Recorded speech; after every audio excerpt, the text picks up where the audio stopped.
함께 인사해 보실까요? 오늘도 살아내셨습니다.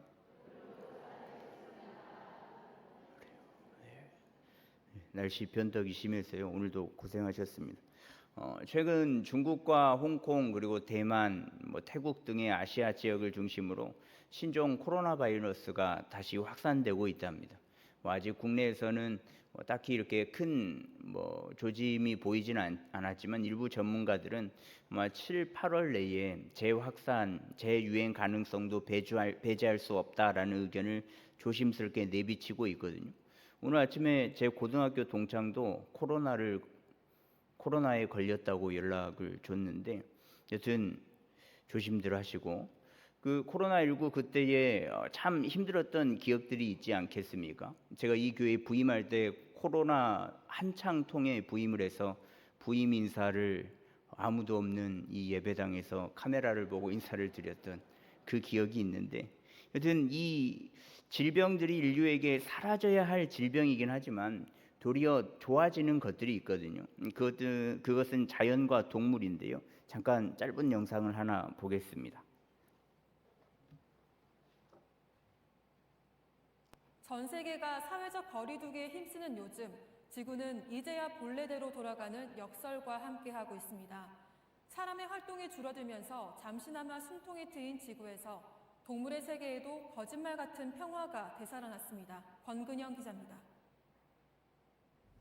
런던 교회의 주택가에서 사슴이 한가로운 한때를 보내고 있습니다. 한두 마리가 아닙니다. 사람이 다가가도 피하지 않습니다.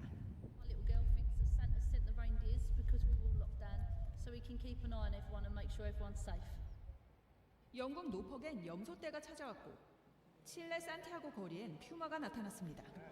코로나19는 전 세계적 유행으로 사람들을 괴롭히지만 야생동물들에겐 새로운 질서를 불어넣었습니다. 도로에 소음이 줄자 새소리가 들리고 하늘은 맑아지고 물은 깨끗해졌습니다. 스모그를 뚫고 올라야 했던 중국 만리장성. 이젠 초록숲이 분명하게 보입니다. 우주에서 본 영상으로도 중국의 대기질이 넉 달 새 좋아졌음을 확인할 수 있습니다. 베이징뿐이 아닙니다. 파리 에펠탑 앞은 사람들이 몰리지 않게 되면서 그림 같은 풍경이 되살아났습니다. 뉴욕도, 밀라노도, 뉴델리도 차량 통행이 줄어든 세계의 대도시는 원래 그대로의 모습으로 돌아갔습니다. 관광객이 줄어든 베네치아의 운하는 맑아져 해파리가 보일 정도입니다. 사람의 활동이 줄어들자 잠시나마 쉴 틈을 얻게 된 지구. 코로나19의 폐허 속에 나타난 역설적인 평화입니다. JTBC 권근영입니다. 네, 그 많은 학자들이 이야기하기를 코로나19는 자연들의 발악이다라고 이야기를 했었거든요. 자연이 사라질 위기에 처하니까 가해자인 인간을 억제하기 위해서 발발한 것이 아닌가라는 가설들이 그때 당시에 굉장히 많았거든요. 결과적으로 코로나 때문에 자연환경은 굉장히 좋아졌었고요. 또 인간이 활동을 멈추니까 동물들이 그 주무대를 삼아서 활동을 하게 됐었죠. 물론 저희들에게는 도움이 되지 않는 상황의 연속이었지만 말이죠. 다니던 회사가 문을 닫기도 했고 또 공장들이 가동되지 않아서 멈출 수밖에 없었거든요. 또 배와 비행기 등의 운송 수단이 멈췄기 때문에 무엇인가를 작동하고 무엇인가를 만들어야 하는 것들이 다 멈췄었습니다. 코로나는 사람에게는 분명히 제거돼야 할 질병의 근원인데, 그러나 원인을 찾아보면 아무런 문제의식 없이 혹은 어쩔 수 없다라고 말하면서 많은 오염물질과 쓰레기를 배출하는 우리의 모습을 들 수 있거든요. 우리의 편리함만을 추구하여서 온 그 현대 문명의 경종을 울리는 희망적인 역할을 하는 것 같기도 하다라는 해석들을 하기도 했습니다.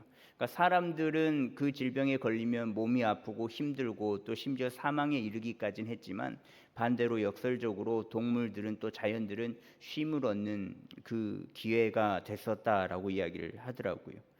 인간에게는 재해이지만 자연에게는 그 반대 역할을 톡톡히 해냈다라는 거죠. 인간의 삶의 모습의 형태가 바뀌지 않으면 아마 이런 재앙들은 지속적으로 찾아올 거다라고 많은 학자들은 예측을 하고 있습니다. 우리의 삶이 무너졌을 때 역설적으로 동물들은 살아나는 모습을, 또 우리의 일상생활은 무너졌지만 또 그 무너짐을 딛고 일어나는 모습들이 이어졌는데요. 오늘 그와 비슷한 이야기를 나누고자 합니다. 오늘 함께 보는 말씀은 예레미야 그 선지자의 이야기인데, 예레미야가 살았던 상황은 유다 왕국이 그 왕국 안에서부터 썩어 들어가고 있던 시기였습니다. 성전에서 제사를 드리고 왕들과 신하들은 이 나라는 우리는 하나님의 백성이요 하나님의 나라다라고 고백을 했지만, 이들이 하나님 앞에 예배하고 하나님 앞에 믿음의 고백을 하는 것은 사실은 습관적인 고백이었거든요. 실제로는 나라의 근간이 되는 가난한 백성들의 삶에서 하나님의 은혜와 자비의 모습이 사라진 지 오래였습니다. 그때 요시야 왕이 다스렸었는데, 그 전에 다스렸었는데, 요시야 왕은 유다의 최고의 선왕이라고 불리는 왕입니다. 31년 동안 통치하면서 그 시기를 가장 행복을 누렸던 시기라고들 이야기를 하는데요. 8살에 왕이 올랐지만 8살이 뭐를 알겠습니까? 그럼에도 불구하고 어린 나이였지만 그가 잘 자라게끔 이끌어준 어머니 덕분에, 또 어머니의 모습을 통해서 하나님의 사람으로 또 하나님의 왕으로 잘 자랐던 왕이 이 요시야 왕이거든요. 열왕기하 22장 2절에 보면 요시야가 여호와 보시기에 정직히 행하여 그의 조상 다윗의 모든 길로 행하고 좌우로 치우치지 아니하였더라 라고 말씀하고 있는데, 이 요시야 왕은 하나님 앞에서 정직히 행하고 조상들이 걸었던 길로 가지 않았다라고 표현을 하고 있죠. 조상들이 걸었던 길은 우상 숭배의 길이요 또 우상의 제단을 쌓는 일이었습니다. 그런 조상들이 걸었던 길로 가지 않았다라는 것, 그러니까 좌로나 우로나 치우치지 않고 하나님이라는 방향을 향하여서 정확하게 걸어 나아갔던 왕이 요시야 왕이었습니다. 그리고 율법책을 읽으면서 백성들에게 다시금 여호와께로 돌아가자라고 선포한 왕이 요시야 왕이었거든요. 이게 당연한 이야기잖아요. 하나님께서 택하신 선민이고 또 택한 하나님의 나라이기 때문에 여호와께 있는 것, 여호와께 속하는 것, 혹 잘못된 길로 갔을 때 돌아가는 게 당연한 이야기인데, 당연한 것을 이야기하는데 당연한 것을 이야기하는 게 굉장히 어렵습니다. 무슨 말이냐면 답이 동그라미인데 세모가 다 답이라고 생각을 하고 있을 때, 100명 중에 99명이 답은 세모야 라고 할 때 나 혼자 동그라미를 외쳐야만 할 때, 여러분들은 동그라미가 답이다 라고 외칠 수 있으시겠습니까? 저도 할 수 있을지 모르겠는데, 근데 오답을 정답이라고 이야기할 때 되려 그 오답이 정답이라고 말하는 사람들이 많을 때 실질적인 정답을 외치는 사람은 되려 이상한 취급을 받을 겁니다. 내가 왕인데 정답을 말할 수 있지라고 생각할 수 있겠지만, 왕이라고 할지라도 왕을 두둔하는 세력보다 반하는 세력이 많을 때에는 왕이라고 한들 정답을 말하기가 결코 쉽지 않다라는 거죠. 물론 무력을 사용하여서 왕의 권위를 이용할 수도 있겠지만 요시야는 그런 왕이 아니었거든요. 철저하게 백성을 대할 때나 또 사람을 대할 때나 하나님의 말씀을 접목하여서 통치한 왕이 요시야 왕이었습니다. 이 요시야 왕이 정확하게 말하는 것이 하나님의 말씀이다라는 것이죠. 하나님의 말씀에 빗대었을 때 반대로 흘러가는 것에 대하여서, 그러니까 우상을 섬길 때, 우상에 대한 일들을 할 때, 우상에 대해서 예배를 할 때는 강력하게 주장을 했고, 또 그 주장만큼 강력한 행동을 한 왕이 요시야 왕이었거든요. 그래서 율법책을 낭독하였고, 이 율법책의 그 내용을 듣자마자 옷을 찢는 모습을 보였습니다. 옷을 찢었다는 것은 그 사람의 마음과 생각을 표현하는 모습이거든요. 그러니까 화가 났을 때, 잘못된 것을 옳다라고 이야기할 때, 그 감정을 표출을 할 때 옷을 찢었는데요. 자신들의 모습과 전혀 다른 모습의 그 내용이었기 때문에 그런 모습을 옷을 찢으면서 표출을 한 것이죠. 지금까지 백성들과 나름 하나님 앞에서 예배를 잘 드렸다, 잘 드리고 있다, 신앙생활을 잘 하고 있다라고 생각을 했지만 율법책 낭독되는 그 내용과 전혀 다른 그 내용이 들리니 잘못되었구나라는 마음에서 그렇게 옷을 찢고 개혁을 시작합니다. 그래서 이방 신들을 위한 예배를 없애고요, 우상 산당을 헐고요, 우상들을 모두 다 불사르고 빻아서 가루로 만들거든요. 하나님을 믿기 때문에 당연한 일이지 않는가? 당연하고 쉬워 보이는 일임에도 불구하고 그의 조상들은 전혀 보여주지 못했던 모습을 하는 일이었습니다. 물론 우상들을 타파하고 우상들을 불사르는 왕도 있었거든요. 그러나 산당은 다 제거하지 못하는 모습을 보였습니다. 산당을 없앤다는 것은 아무리 왕이라고 할지라도 자신의 생명을 걸고 해야 하는 일이었거든요. 산당은 우상들을 섬기는 곳이었고 또 신성하게 여겨지는 곳이었기 때문에 그렇습니다. 우상들은 어찌됐든 간에 불사르고 또 빻아서 버려버리면 또 만들면 되지 않겠습니까? 나무와 돌을 가지고 와서 깎고 또 이것이 뭐 바알과 아세라다 우상이다라고 세우면 되는데, 산당은 이 우상들의 신상을 깎는 것에 대비하여서 시간이 굉장히 오래 걸린다라는 거죠. 규모도 크고 또 돌 하나하나 쌓아야 하고 또 계단 하나하나도 돌로 올려야 하고, 신상도 오래 걸리겠지만 신상보다는 이 산당을 구축하고 건축하는 것이 훨씬 더 오래 걸리고 힘을 쏟아야만 합니다. 그러니 신상에 비해서 산당을 없앤다라는 것은 굉장히 어려운 일이었거든요. 그리고 또 그 모습을 바라보는 사람들도 반대를 많이 하고요. 하나님을 믿는 백성, 하나님께서 택한 백성인데 왜 우상 숭배를 했을까? 여기 계신 분들 중에 앞에 하나님께서 딱 나타나셔서 너희들은 내가 찍었어, 내가 택한 선민이야 라고 이야기를 하면 하나님만 섬길 것 같잖아요. 근데 사람들이 모이면 이렇게 하나님께서 형상화하셔서, 저 이단 사입이 아니고 예를 들어서요, 하나님께서 이렇게 형상화되어서 이렇게 콕콕콕 찍어서 너는 내가 택한 자녀다라고 이야기해도, 그것을 경험을 해도 사람들이 모이면 그 모습들이 변질될 확률이 높거든요. 사람은 간교하고 높아지기 위한 마음이 있기 때문에 모두가 하나님을 택하고 하나님을 직접 만났음에도 불구하고 다른 것을 택하는 사람들이 있기 마련입니다. 그런데 이런 상황 속에서 개혁을 진행하고 유월절을 다시 지키기 시작하거든요. 그러나 안타깝게도 이 요시야 왕이 자신의 생명을 걸고 옷을 찢으면서 그 개혁을 이루었다고 한들, 그럼에도 불구하고 그의 아들들은 이런 아버지와 다른 길을 걸어가게 됩니다. 요시야 다음 17대 왕인 요시야 왕의 넷째 아들인 여호아스는요, 열왕기하 23장 32절에 보면 여호아스가 그의 조상들의 모든 행위대로 여호와 보시기에 악을 행하였더니라고 나와 있고, 또 18대 요시야 왕의 둘째 아들인 여호야김은 열왕기상 23장 37절에 보면요, 여호야김이 그의 조상들이 행한 모든 일을 따라서 여호와 보시기에 악을 행하였더라라고 말씀하고 있습니다. 또 19대 왕도 마찬가지요. 여호와긴 왕, 요시야 왕의 손주인데 열왕기하 24장 9절에 보면 여호와긴이 그의 아버지의 모든 행위를 따라서 여호와께서 보시기에 악을 행하였더라. 또 20대 왕 시드기야 왕도 열왕기하 24장 19절에 보면 그가 여호야김의 모든 행위를 따라 여호와 보시기에 악을 행한지라. 이들은 자신의 아버지 혹은 할아버지가 이루어 놓은 개혁적인 모습들, 산당을 제거하고 우상을 다 철폐한 그 모습을 따라서 행하지 않고 그 전에 조상들의 모습, 혹 자신의 아버지가 우상 숭배했던 그 아버지의 모습을 따라서 다시금 우상 숭배를 하는 모습들을 보이거든요. 31년간 가장 찬란한 유다 왕국으로 요시야 왕이 다스렸지만 그의 후손들은, 아들과 또 손자들은 전혀 다른 길을 걸었습니다. 조상들이 행했던 모든 일, 자신의 아비가 했던 일을 따르지 않고 조상들이 걸었던 길을 똑같이 걸었다라는 것을 알 수 있죠. 조상들이 행한 길은 요시야 왕이 보여주었던 모습과 반대의 길, 철저하게 우상 숭배를 하는 길입니다.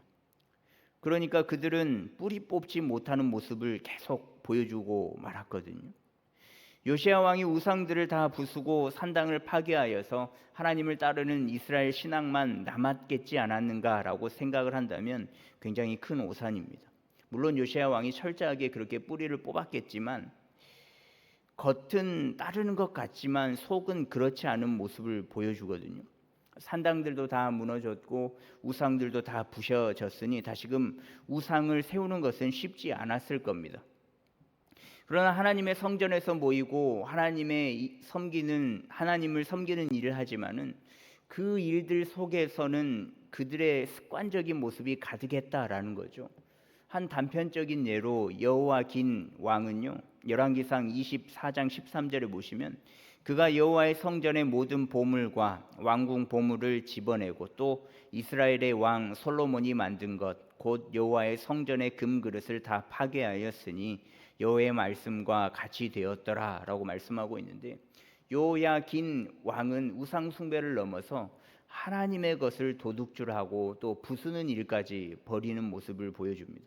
근데 이런 상황 속에서 예레미야 선지자를 하나님께서 부르시거든요.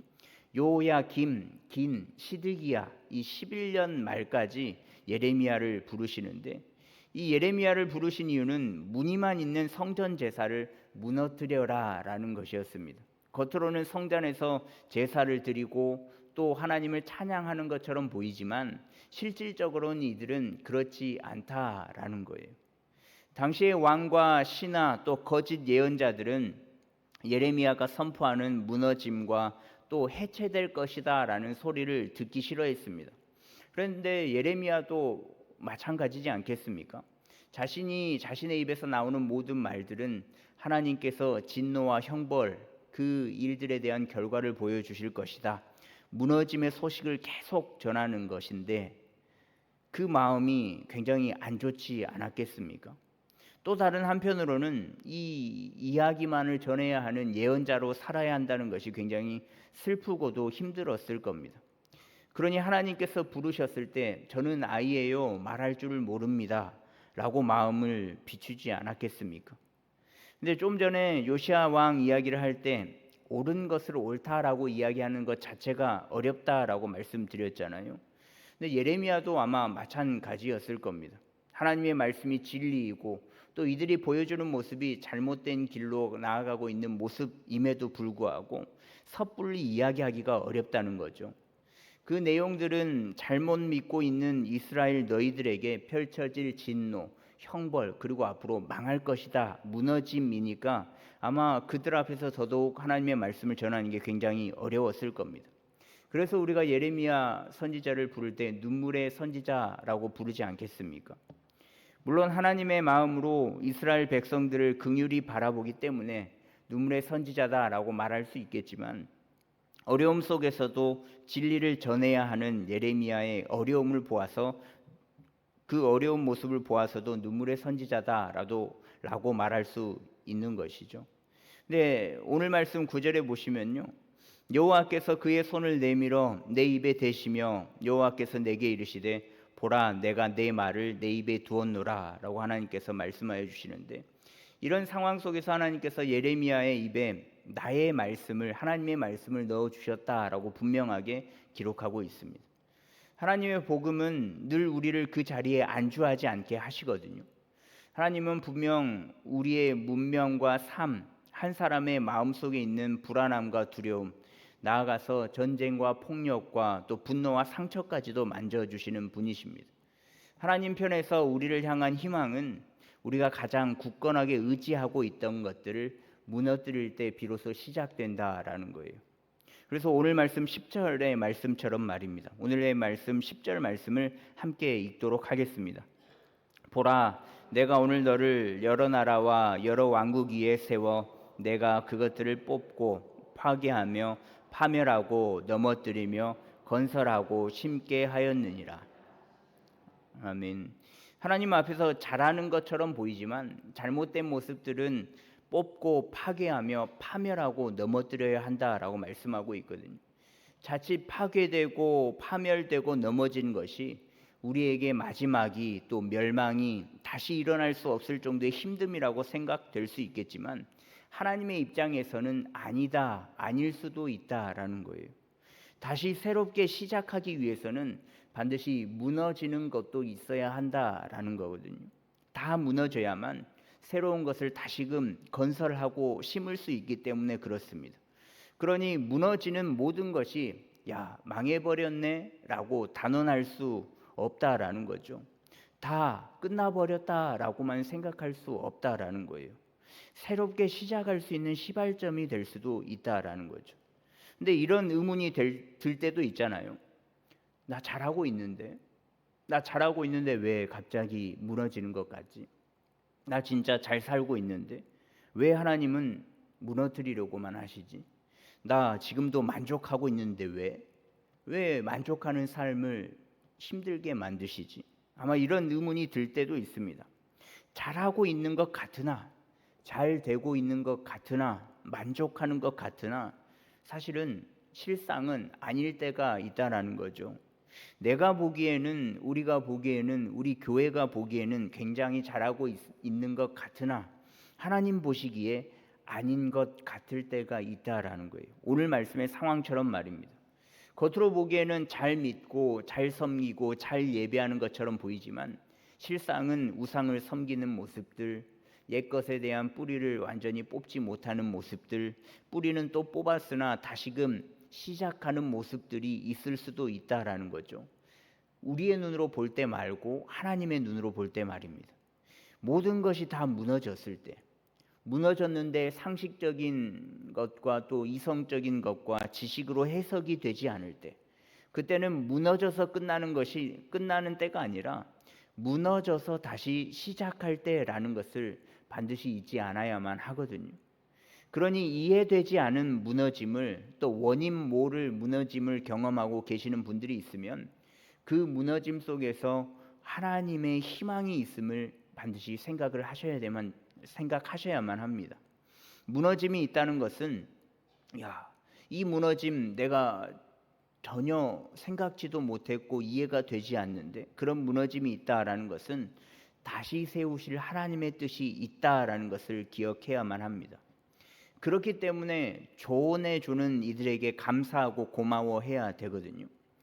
웬만해서는 조언을 해주기가 굉장히 어렵습니다. 부부 사이라고 해도 잘못된 부분을 조언을 해준다는 것은 굉장히 큰 리스크가 발생할 수 있거든요. 혹시 부부 사이에 잘못된 것을 이렇게 자유롭게 말씀하시는 분들이 있으신가요? 그래요. 그게 굉장히 어렵습니다. 받아들이기는 하나 마음은 화가 나거든요. 알아요. 잘못한 걸 알아요. 내가 잘못한 걸 알죠. 근데 그것을 콕 집어서 잘못했다라고 이야기하면 사실인데도 화가 난다는 거죠. 그럴 때 당신, 저희 집 이야기하는 거 아니에요. 오해하지 마세요. 당신 내 단점만 보고 사냐? 내 일거수일투족을 다 지켜보면서 사냐? CCTV 달아놨니? 그러면 잘난 사람 만나서 살지 왜? 저희 집 이야기가 아니니까 자연스럽게 하는 겁니다. 단점 많은 나 같은 사람이랑 왜 살아? 가장 가깝다라고 생각되어지는 부부 사이라고 해도 이런 말들을 하면 감정이 상하는 게 당연하죠. 잘못된 부분에 대한 조언을 해준다는 게 그렇게 어려운 겁니다. 그러니 주위에서 조언을 듣는다라고 생각이 된다면 잘 살고 있는 겁니다. 그러니 주위에서 조언을 해주는 것을 한번 들어보십시오. 기분이 썩 좋지 않아도 들으면 화가 나지만 얼마나 잘한다고 한번 들어보십시오. 하나님은 사람을 통해서도 역사하시는 분이시니 한번 들어보십시오. 들어보고 판단해도 늦지는 않습니다. 또 듣고 기분이 나쁘면요, 그 조언은 100% 사실입니다. 틀림이 없어요. 내가 아니면 기분이 안 나쁘잖아요. 저도 제가 잘생기지 않았다라는 사실을 알고 있습니다. 근데 제 딸들이 아빠 오늘따라 못생겼다 라고 이야기를 하면 알아요. 근데 화가 나죠. 너희들 얼굴이 내 얼굴인데? 그렇게 이야기하면 너희들도 그래. 아무튼 그러는데 사실이면 화가 나더라고요. 받아들이기가 힘들거든요. 사실이 아니라면 기분이 나쁘지 않겠죠. 근데 기분이 나빠서 그 사람과, 그 조언을 해준 사람과 손절함으로 그 관계를 끝내는 것으로 마무리하는 것이 아니라, 기분이 나쁜 조언을 해주면 사실임을 기억하고 변화하기 위해서 노력을 하면 진짜 그것들이 변화되고 또 그 사람에게 감사하는 날들이 올 거거든요. 그 모습으로 또 변화될 수도 있습니다. 그렇게 하나 둘 금이 생기고 무너질지라도 무너진 이후에 새로운 것을 세울 수 있으니까 하나님께서 무너뜨리시는 그 무너짐은 희망이 될 수 있다라는 거예요.